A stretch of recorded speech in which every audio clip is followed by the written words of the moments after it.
Support for your public radio station comes from our members and from the Golisano Foundation, supporting Move to Include programming on WXXI and working with the community to lead change toward the inclusion of people with intellectual and physical disabilities. Share your thoughts at movetoinclude.org. From WXXI News, this is Connections. I'm Evan Dawson. Our connection this hour was made throughout this past week with the stories and issues that have generated buzz and raised questions or fueled your conversations with your friends, families, colleagues, neighbors. This hour, we explore some of those stories, from what's happening in the New York State Legislature's new session beginning to what's happening here at WXXI that affects every part of our community. And first, this is a story that's led to, I think, a range of emotions as well as some confusion among folks across the nation and here in the Rochester and Finger Lakes region. On Monday, January 5th, leaders of the Corporation for Public Broadcasting voted to shut down the agency. This came after Congress defunded its operations this past summer at the encouragement of President Trump, who accused public media of bias. While CPB leaders could have chosen to continue to run the organization as a shell, it made the decision to fold entirely. CPB President and CEO Patricia Harrison said, quote, "CPB's final act would be to protect the integrity of the public media system and the democratic values by dissolving, rather than allowing the organization to remain defunded and vulnerable to additional attacks," end quote. That news led to a number of questions, some of which we've heard from WXXI audience members. Is PBS News going away? Will there be no more Sesame Street? What's happening at WXXI? So first of all, no, those things are not going away. But I think the questions are very natural, and we're joined by WXXI President and CEO Chris Hastings in this first segment of the hour to try to answer some of those common questions. So thank you, Chris, for being with us in studio here. Thank you for having me. So that first question is just kind of the big one here. So CPB says it's going to dissolve, and we're going to talk about the implications. Was that a surprise, by the way, that decision of CPB, as Patricia Harrison said, to not continue as a shell? I mean, I guess it was a little bit surprising, as in it's the mechanics of it. Mm-hmm. I don't think everybody had an understanding of what was going to happen. We knew there was no more money coming from the federal government. I think the idea of dissolving, I guess, was always on the table. And in looking at the situation, understanding what's going on, I actually think it was probably a wise decision with everything that's going on right now. Because at the end of the day, the law is still there. There's still a public media law, but Congress has decided to defund it. What I think Pat and what the board at CPB did is, we don't want this organization, it was started because of the law, to be a problem for us. Right now, there is no money coming from the federal government for WXXI or any public media institution in the country anymore. And so having CPB there as a tool may have gotten in the way because of older contracts we have or whatnot. With it not being there, it means that we are independent, truly, of any kind of oversight from the federal government.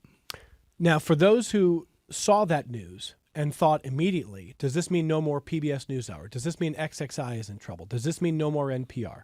The answer to those questions is no. No. And honestly, what it means is that we have to find other sources of funding to do the mission. What's important is PBS is still an organization that provides content to stations like WXXI. For all intents and purposes, they're going to continue doing that. PBS News is still PBS News.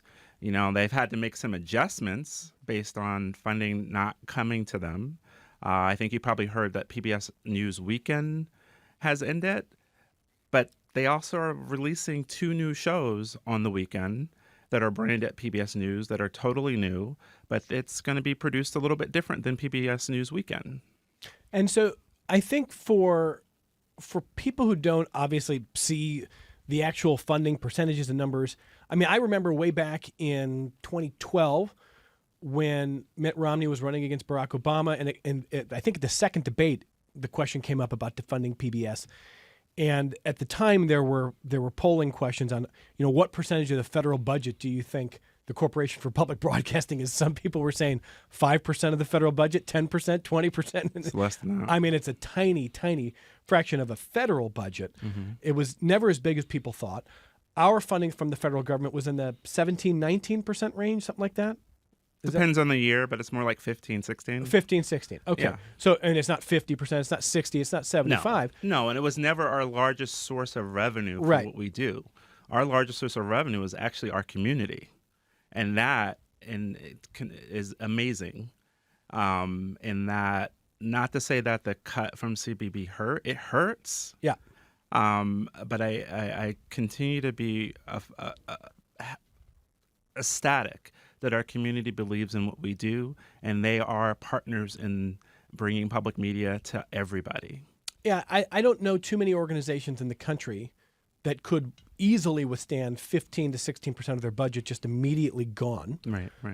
You can do it in a year, which is what happened in this community, this remarkable rally to fill that gap that our listeners and viewers and community members stepped up to do.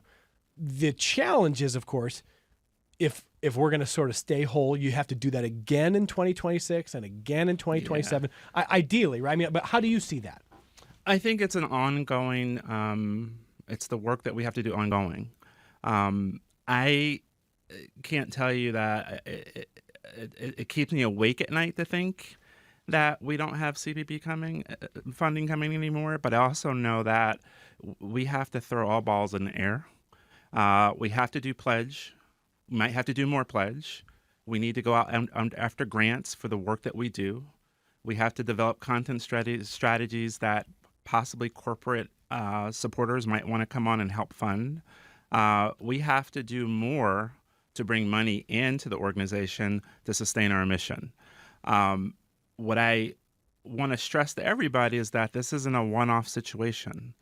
That money is gone, and unless the federal government changes its mind, the next time they might do that may be 2029, 2030, which means all the work that we're doing internally to make ourselves sustainable, everything's at play.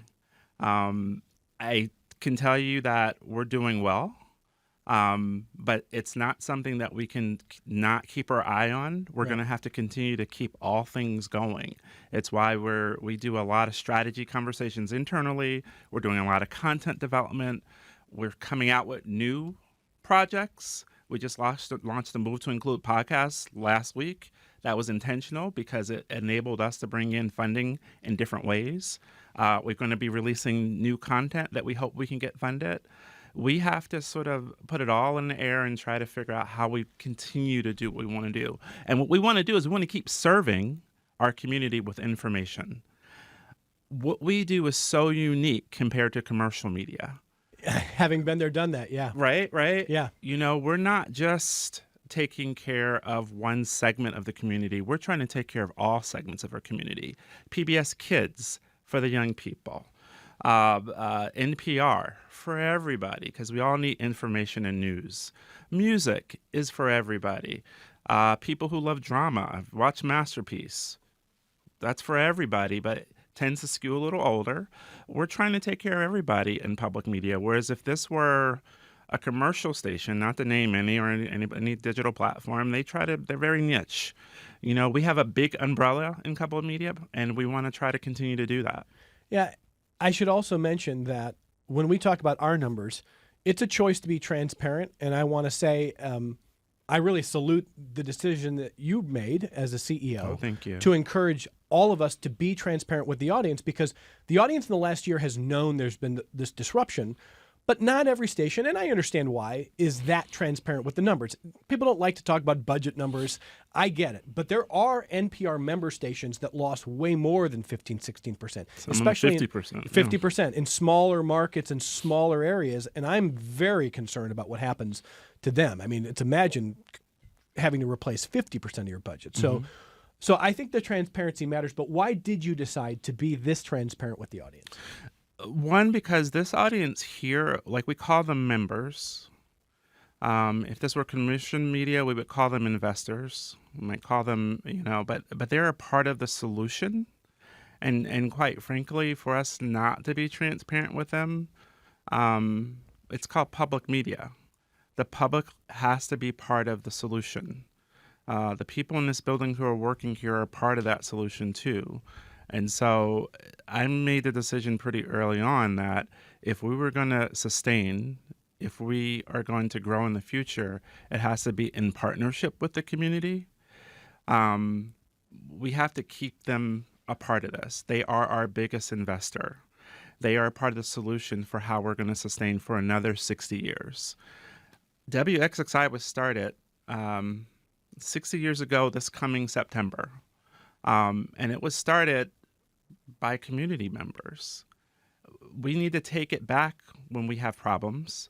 We go to them when we have successes and we have something we want them to watch. We should be willing to go to them when we have some problems we're trying to fix.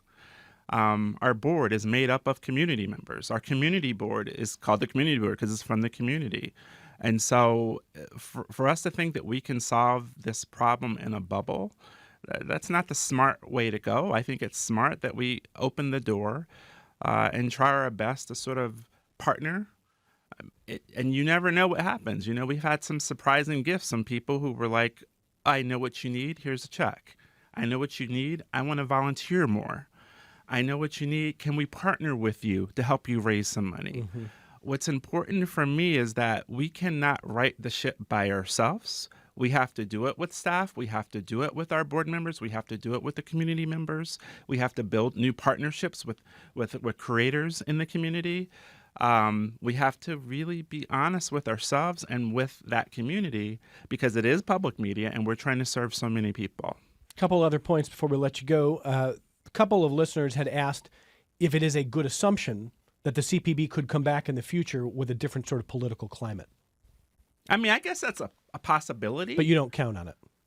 I'm hopeful, right? But I can't build strategy on hope. Right. What I'm building strategy on is serving this community. If it comes back, I don't think it's going to come back in the same way. And I would say, honestly, the money that we've gotten from the federal government, I'm going to say something probably controversial. It was never quite enough. And I want to try to see if it ever does come back, how do we make it a little bit more equitable in time? You know, I'm hoping we can be a beacon for that in the future for building a sustainable structure so it's almost bulletproof. I think what's important is it's a dialogue, it's a conversation. You know, they took away the money, and we all know every 2 years, every 4 years, there's new administrations. There's going to be lots of conversation about if the federal government will come back and support public media. I encourage everybody locally. It starts locally. We need to hear from you about what you need. We need to hear from you about what are the issues that are important to you.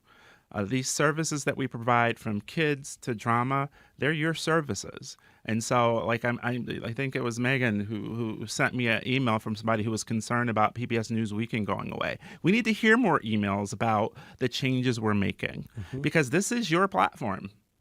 Well, here's one more voice here. Sean in Fairport, watching on YouTube, says, has WXXI considered eliminating AM 1370 with 105.9? He says it seems redundant with 105.9. It is, but we don't look at that as a redundancy. We look at that as trying to serve the whole audience. There are still people who listen to AM radio. There are still people who, because of reach, AM has a different sort of technology landscape than FM. So at the moment, we're not going to eliminate it, but everything's on the table. We talk about that quite often. That's why I laughed. But at the moment, there's no plans to eliminate that signal. And Joel writes in to say the community members are the solutionaries for WXXI. He is wondering if we know about what has happened in the really rural stations like in, he says, in Alaska, in Wyoming, and Idaho. Do we know if anybody's either closed down or anything like that? Nobody's closed down yet. And I don't want to even put out some of the challenges that others are facing right now. I will say that just like in our community, you all stepped up. There are national funders who have come up with different solutions. There's a bridge fund that's out there that we actually weren't eligible for, but that some of these rural stations were able to tap into. Philanthropy continues to surprise me every day. Everybody from Ford Foundation to MacArthur Foundation to Wyncote Foundation, and I'm sure I'm missing other foundations around the country. People stepped up this year to make sure that those smaller stations are able to sustain. Now, the hard part about that is they gave us all more time to figure out sustainable solutions. Yeah. And the great thing about this job is I get to have those conversations with people nationally, and that we're all talking about this right now. I'm heading to Park City, Utah next week, where I'm going to be talking about the sustainability of public media nationally. I need everybody to understand that this ecosystem of public media, it isn't just WXXI. I think we're probably a great beacon for what and how it can work. But to your point, there are some stations that are in dire shape, and I worry about them. As I'm thinking about how we can help, one of the things that we're trying to really talk to each of the stations, particularly here in New York, is how can we work with you more? I don't know how many people know this, but WXXI is part of the New York News Network. We actually share some of our local content, our reporting that we get out of Albany. I think you guys are bringing in our Albany reporter later today. That is so important because the reporting that's coming out of our newsrooms are going to be ending up on some of the rural stations in this state. We're going to continue to try to help the system in the best way we can without CPB. CPB really enabled the mission. We have to carry the mission on. So as we wrap here and put a bow on this, we wanted the CEO in here just to answer the question that listeners had when you saw the news last week, the week before, that CPB was going to dissolve. That doesn't fundamentally affect us any more than losing the federal funding last year. It's the same deal. So we're in the same spot, which just means right now we're strong. We're figuring it out. It's uncharted territory, and it needs a lot of different people being in the solution boat. But this community has been amazing so far, and the hope is that you continue to step up where you can and give feedback. As the CEO says, let us know what you need. Let us know what you missed. Let us know what is so important to you. And when you can support it, this is not a fundraising pledge. We're not in the pledge drive right now. See, I was trying to pull back from that. I know. I mean, go ahead, ask. But it's the reality, right? Yeah. So thanks for coming in and being transparent. And I think I can speak for the audience when I say they want that transparency because people they care.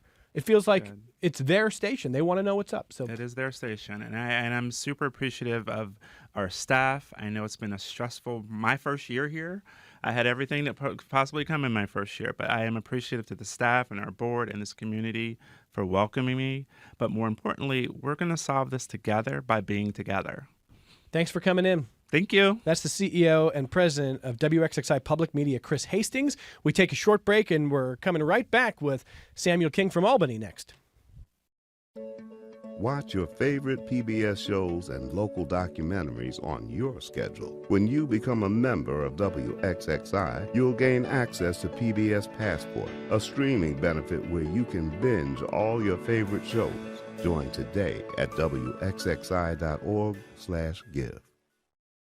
This is Connections. I'm Evan Dawson. This is Dialogue on Disability Week here at WXXI, and one of the stories we've been following in our newsroom is what's happening at the start of the new legislative session in Albany, especially as it relates to people with disabilities. Capitol News Bureau reporter Samuel King has been covering that, and he joins us for the segment. Now, he's been on Connections before, but for me, this is the debut, so I get to say hello for the first time, Samuel. Hey, thanks for being with us. So for the audience, remind us a little bit more about yourself and your background in reporting here. Yeah, I'm in my first few weeks here in Albany, but I've reported in other parts of the country. Most recently, I was down in Virginia, but I've reported in state houses in Minnesota and Missouri and Alabama and Minnesota. But I'm a native of Queens. I'm in New York City, so it's good to be back closer to home. Well, I want to talk about some of the stories you've been working on. You were on the concourse of Empire State Plaza earlier this week during a protest led by members of New York ADAPT, or Americans Disabled for Attendant Programs Today and Caring Majority. And before I ask you to describe the scene, I want to listen to what one of the protesters said. Enough stalling. People's lives are on the line. We're not political pawns here. We're regular people that deserve a chance at life. That was Gina Barbara from New York Adapt. So tell us more about that scene, Samuel. Yeah, it was really a small group of people, but they were definitely passionate about what they were talking about, what they wanted. It was the first day of the session here in Albany, and they were out there reminding legislators that they are there. They want some movement on a lot of priorities, including housing and also more support for the direct care system in New York, wage increases and more investment that a number of other advocates have said as well. So they are no stranger to the Capitol. They've been here about a number of issues, and they wanted to sort of make sure their voices were heard on the first day of the session. Well, on the subject of housing, they chanted, "Our homes, not nursing homes." Let's listen to a little bit more from Ms. Barbara on the subject of housing. Governor Hochul has made it blatantly clear since last State of the State that she was going to be pushing for affordable housing. However, affordable housing not accessible is of no help to the disability community. You know, Samuel, certainly in Albany, in every legislative session, there is a debate about not only just priorities, but how you spend on those priorities. I suspect this will just come down to whether they feel like they can find the money in the budget. Yeah, and that discussion really is going to start in earnest next week. We expect the governor to present her budget proposal on Tuesday, which is the day that she has to do it. So that we're expected to hear more about that. She did talk about some housing initiatives in her State of the State speech earlier this week, but a lot of it, comes down to for what these particular folks want is making sure that when we're talking about affordable housing in New York, it's also about making sure that housing is inclusive and meets the needs of those in the disability community. There were, a few people there who were in wheelchairs, so they definitely need different ways to, get around their house in the community. And so they're wanting that to be a part of whatever proposals are made, moving forward. We're talking to Samuel King, Capitol News Bureau reporter for the New York Public News Network. Another priority are changes to the Consumer Directed Personal Assistance Program, or CDPAP, and that allows patients to hire their own personal assistants. Last year, the state changed the system from having hundreds of nonprofits and companies operating the program to having one single statewide operator. But advocates say there's still issues, and you've got some sound. I want to listen to Angela Harmer on the subject of control here. I can hire and fire my own people. I train them. I teach them how to help me. I do everything. I'm in control. So that's Angela Harmer. Samuel, what do you hear there? And tell us a little bit more about that part of the debate. And I will say that about, speaking with her, she spoke also during sort of the rally portion of the event, and she was quite emotional about what, this program, the CDPAP program, has meant to her. So what the advocates are concerned about within this transition from going to having, various companies and nonprofits operate the system, serve as sort of the intermediary to fund this program, that there have been some people maybe not receiving their pay over the past, especially early on in the transition, and some people falling through the cracks. So what some lawmakers are pushing for, and they've had pushed for, and they pushed for late in the session last year, was some changes to this, so opening back this program up so it's not just this one particular company who is the intermediary here. But the governor's office is standing firm. She's saying that this is going to save taxpayers $1 billion, that this has already reduced fraud and waste in the system. And so it doesn't appear that she would support at this point any changes to the program. But again, legislators are certainly going to try once again. Well, one of those legislators is the chairperson of the Assembly's Committee on People with Disabilities. That's Angelo Santa Barbara. Let's listen to what Angelo said about that. I've heard from advocates, I've heard from families, I've heard about real problems, real problems with the transition. We need to make sure people are not going without during this transition. We need to make sure we're doing what we need to do to make sure that any transition doesn't disrupt services. So, I mean, Samuel, you've reported in a number of places. I'm sure it's no surprise that the governor is going to be accustomed to having a fight over the budget, even if it's within her own party ranks there. And it just looks like there's, for the moment, a difference of opinion there. Yeah, for sure. And it seems that, throughout, this debate, and as we've, reported here with the network last year, after this transition was put into effect, we saw a number of the advocates and the lawmakers say, look, there's some issues here. Let's, reassess this transition. But throughout all of that, the Governor Hochul and her team has said, no, let's stick with this. In the end, this is going to work. So we'll see whether there are some changes in her budget proposal next week. But as of right now, and that latest statement we got from the governor's office, they don't seem inclined to move on this particular issue right now. All right, one more issue to highlight here is a proposed 2.7% state spending increase for the direct services support system. And you talked to Michael Ciarita, who is president and CEO of the New York Alliance for Inclusion and Innovation.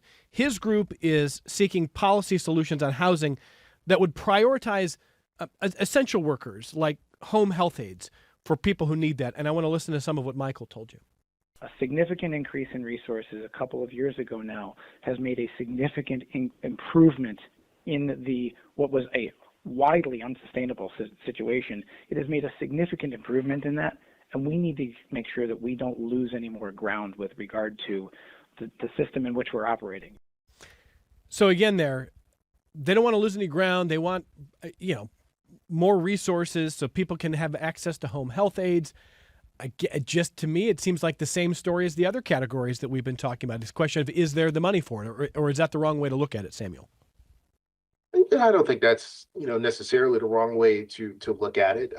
But as he was mentioning, and some of the other advocates and lawmakers have said, that there has been investments in recent years after many years of not having these investments in terms of salaries and infrastructure, and that led to a lot of turnover. These positions don't often pay the most, so people, it can be sometimes hard to hold on to people unless they are really committed. Not to say that people aren't, but you have to survive, especially in a high cost of living state like New York. And many parts of the state, housing is unaffordable.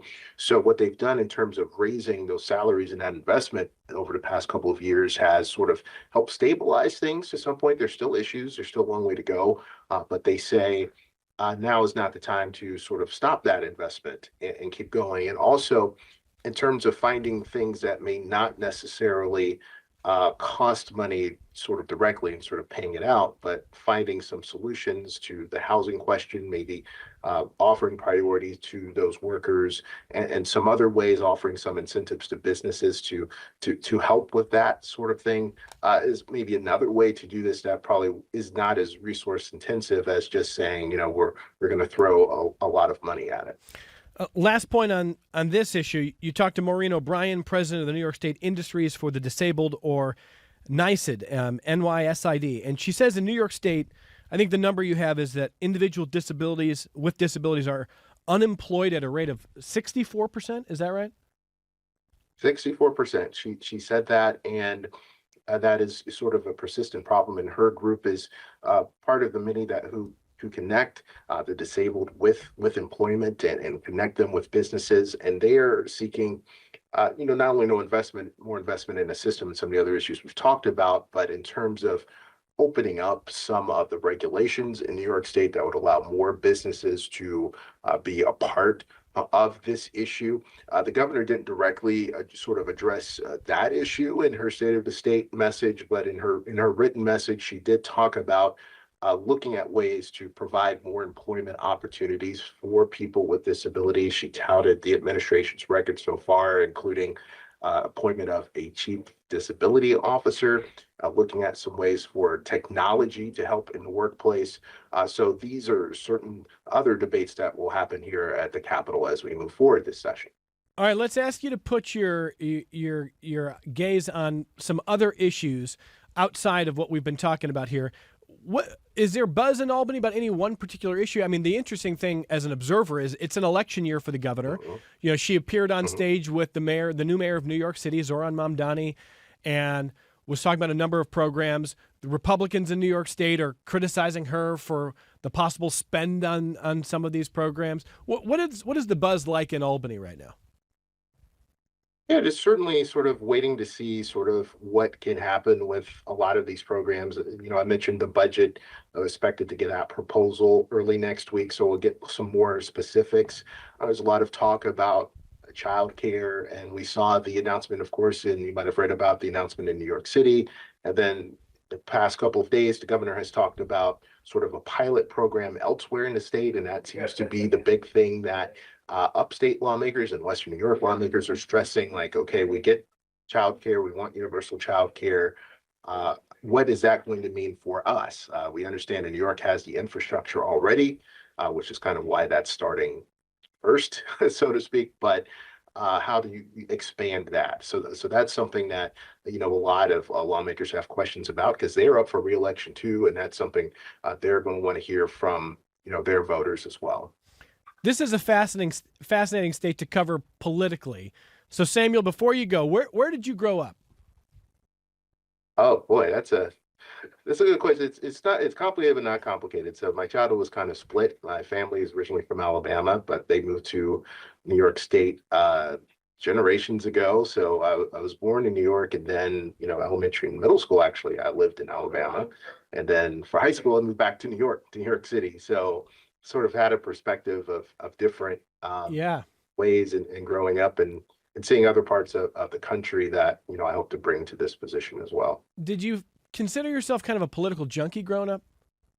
I did. I did. It was like a very marked transition. As like, you know, like that was my childhood obsession, so to speak, after a while. Like, you know, kids that want to be firefighters or astronauts. Mine was just being interested in politics. So, well, you're certainly in an interesting place. You know, your predecessors who have covered the state capitol, especially for many years, Karen DeWitt, you know, they were used to occasionally taking some heat from politicians and, you know, got an earful from some governors, and I'm sure that occasionally will happen. But we really look forward to your coverage and the time that you can spend with us elucidating us on some of these issues. Thank you for spending some time, and I look forward to the next.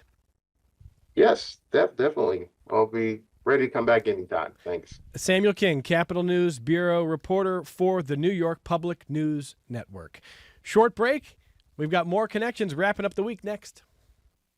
In today's fast-paced world where misinformation spreads rapidly, you can rely on your public radio station for objective, factual reporting and civil discourse.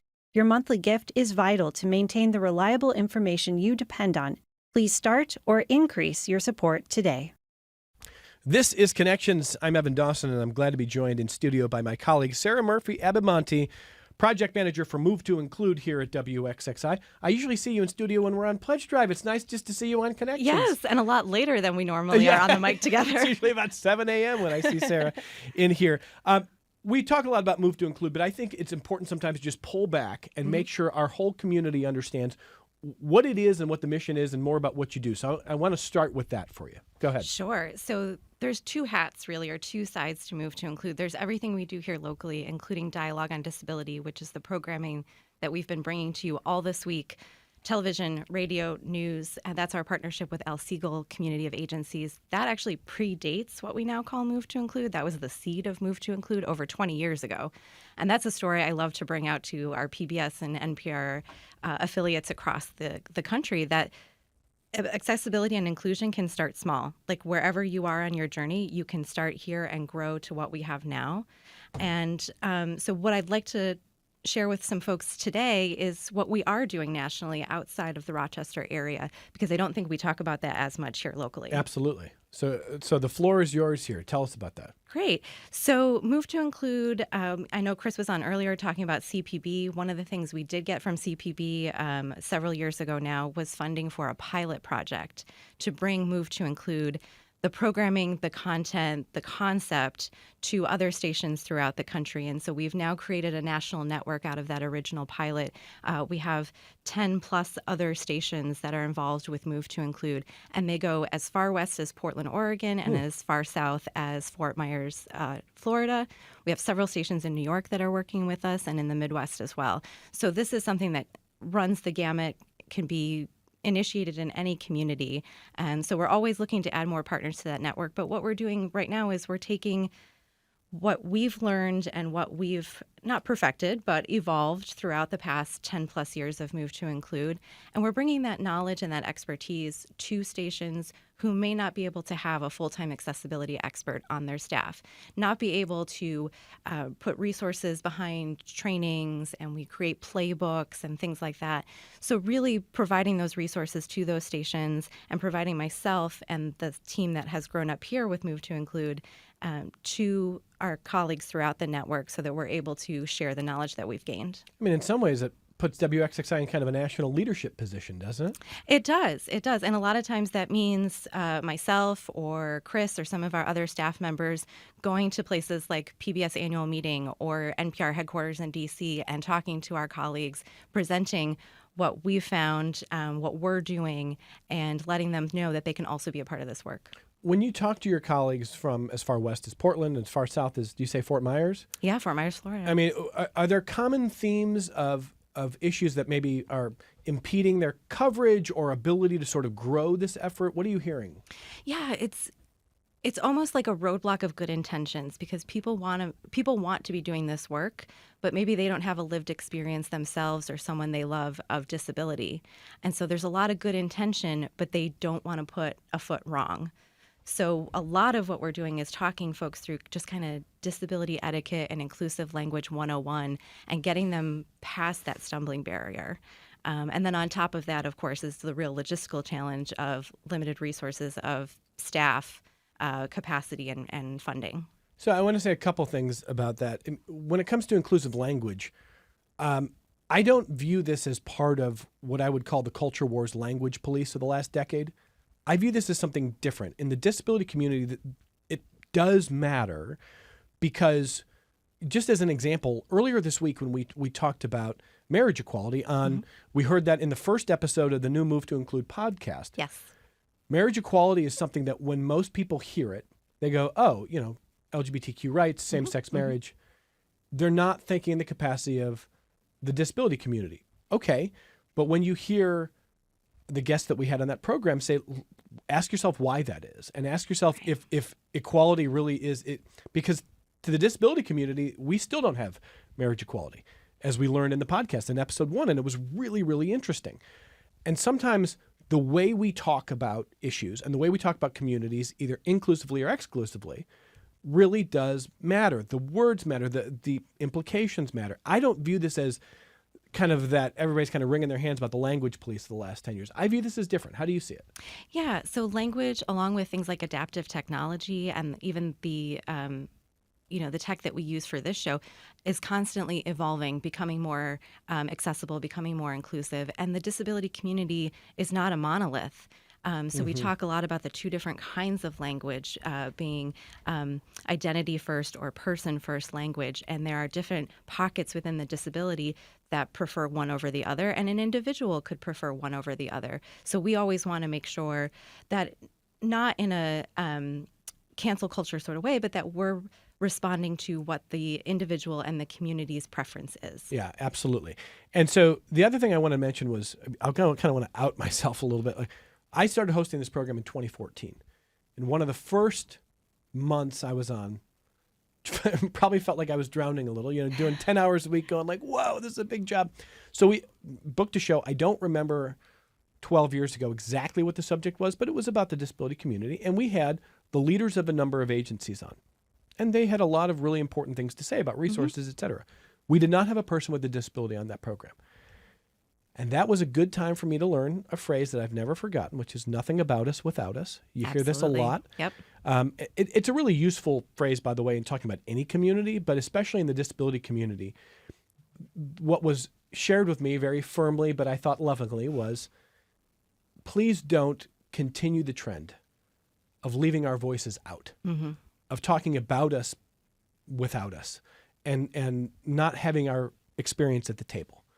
And we've tried ever since that day to make sure every conversation, especially about the disability community, but also just generally, I mean, like people with disabilities obviously have a lot of really important things to say, and they feel left out so often. So we're doing our best with that. I wonder if nationally that's part of the conversation too. How do we make sure, no matter where you are, these conversations are inclusive conversations? Oh, absolutely. The number of times I get invited to something or I get an email that talks about DEI and there's no A on there. So I'm always writing back and saying, are you going to talk about accessibility?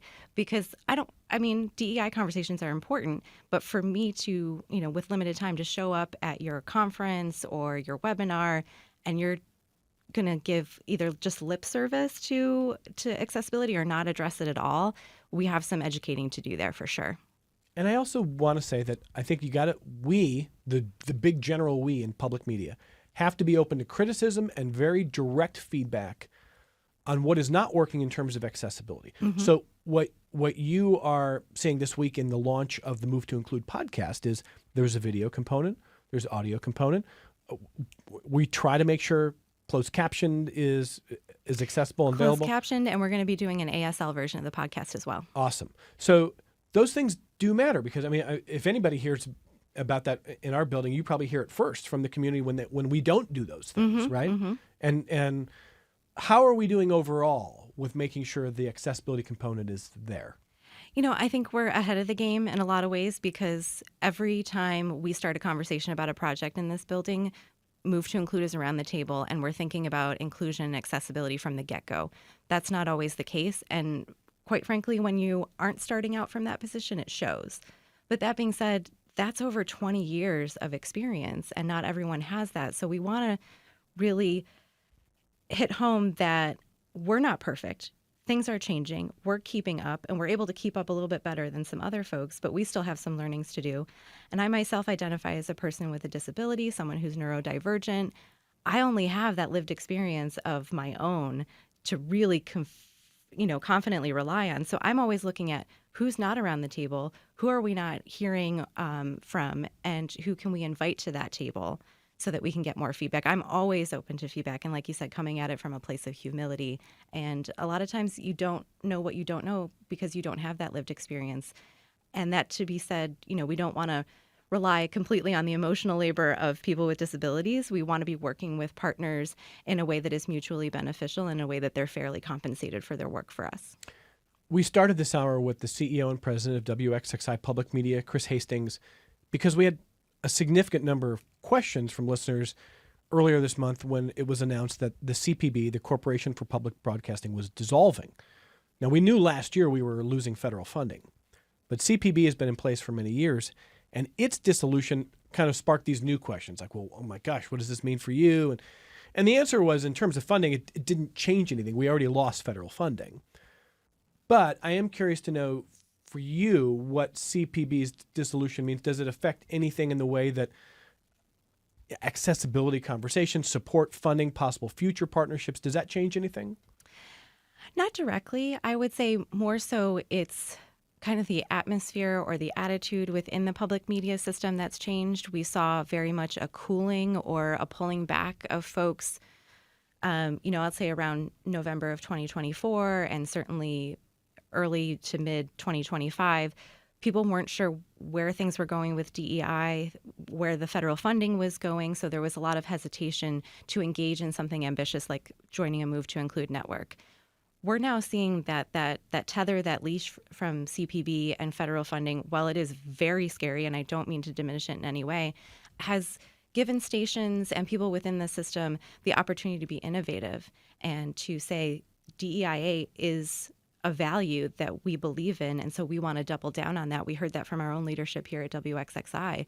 And so not having that federal funding that could be endangered gives people an opportunity to re-engage with us. And we are seeing that. People are starting to reach out from different stations that haven't engaged with us before and say, I have an interest, tell me more, how do we get involved? And I'm just so excited to see it because we spent 2025, rightly so, focusing on a lot of our local efforts. And so to be able to pick up that national work now has been very gratifying. Talking to my colleague Sarah Murphy-Abamonte, project manager for Move to Include. So let's talk about some things that are coming up, starting with Saturday's film screening. Yes. What's going on? So WXXI Classical is part of their WXXI Classical Presents series at the Little is going to be presenting The Chorale, which is with Ray Fiennes. And that has a component to it that we include under Move to Include, mental health.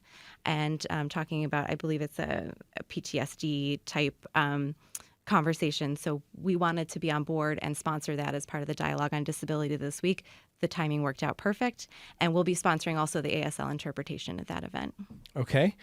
Working with PBS, doing some promotion of their audio described programs? Yeah, so PBS has a great catalog of audio described programming. It's something that they were very focused on in the past year. So we'll be rolling out some promotion of that in the coming weeks and months. That was a great way for us to partner with them as well. And projects on adaptive sports that are in pre-production. What's going on there? So Special Olympics New York Winter Games are going to be here in the Rochester area for the second year in a row at the end of February. So we're very excited to be a sponsor of that and to be bringing some of that coverage. You'll see it both in the news coverage immediately, but then we're going to be working on some longer-term projects with teams and athletes that are at those games. And I think we're having a conference, and you said this coming Wednesday, 1 o'clock? Right here on Connections. We'll be talking about that coming up here. Also working with NPR System on accessibility. Tell me about that. Yeah, so last September, NPR convened a bunch of DEIA executives from across the NPR system. We had a 2-day summit, talked about some really great things, some scary things, not going to lie. But we were all just so engaged and energized by the conversations that were had at that summit that we're now bringing that out to the NPR system as a whole. So myself, along with a couple of colleagues within the system, are going to be chairing a national task force on accessibility for the NPR stations. What scary things?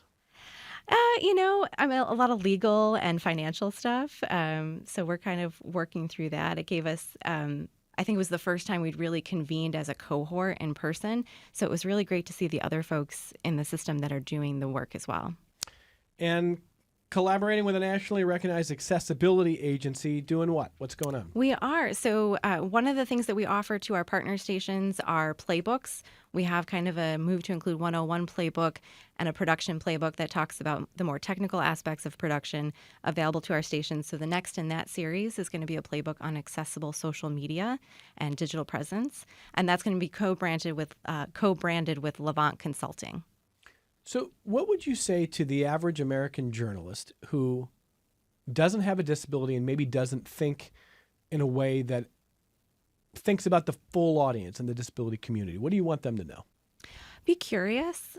Just like any other group, I want you to, be respectful of where people are on their journey. Disclosure is a very personal thing. And so making sure that you're mindful of asking how people self-identify, just like we've gotten used to asking about pronouns when we interview someone, asking how do you self-identify, whether or not the disability is even germane to the story. There are plenty of resources out there. There's a style guide that we can share with journalists that talks about how you talk about disability in a journalism context. But then there's our team here doing inclusion desk work at WXXI. Our partners down the thruway, Buffalo Toronto Public Media, have the Disabilities Beat with Emily Watkins.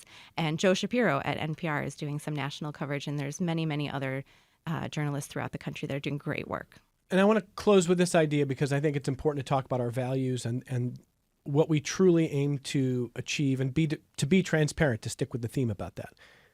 I think it would be a problem if a Dialogue on Disability Week was kind of just tokenized. It was to say, well, we checked the box. I remember that first year hosting this program back in 2014. There were a couple of conversations I remember. There was one where we had a panel with 4 people with disabilities, and they said, well, I can't remember. I remember someone saying, I can't remember the last time I heard a program where it was 4 disabled people in a studio just talking about their experiences. I mean, this is not saying anything about the previous host of this program, it's an evolution, right? It is. But part of our goal throughout the year is just to make sure that voices are representative on this program, in our news coverage, in the events that we do. It's not for a 1 week a year. I think the week helps us sharpen the focus and be intentional. But I think it would be a problem if that was like hey, we did that, we'll talk to you next January. What do you think? Yeah, absolutely. And I think the team here specifically, this is my job 40 plus hours a week, because we know it's not confined to Monday through Friday, 9 to 5. Can confirm. But this is my main focus. I'm not doing other work. So it would be easy for the team here to say, oh, that's Move to Include's problem, or that's Sarah's problem. And nobody here does that. I mean, it's just been an amazing, amazing team to work with. Everyone keeps inclusion and accessibility top of mind. They know it's what we're known for within the system, and they know it's what our community is asking for. And keeping that top of mind has just been an amazing team to walk in and start working with. And certainly not perfect. I mean, we're all trying to improve. We're on the journey all together. Well, we certainly are. I mean, that's been also a theme today. And I want to thank you for doing this work and for popping in here to help close the week. Sarah Murphy-Abamonte, Project Manager for Move to Include. Nice to see you here. You too. Thanks, Evan. Thank you very much. And I want to remind everyone as we close Dialogue on Disability Week here on Connections, the first episode of the Move to Include podcast is out where you get your podcasts. Really powerful stuff. We covered it on Monday. Please check it out. And please share it with people who I think would also love podcasts. So a lot going on there. From all of us at Connections, thank you for finding us on whatever platform it is. We're in a lot of different places. And however you find us, thank you for finding us. Thank you for sharing. Thanks for being a fan and supporter of your public media. And we'll be back with you next week right here on Connections.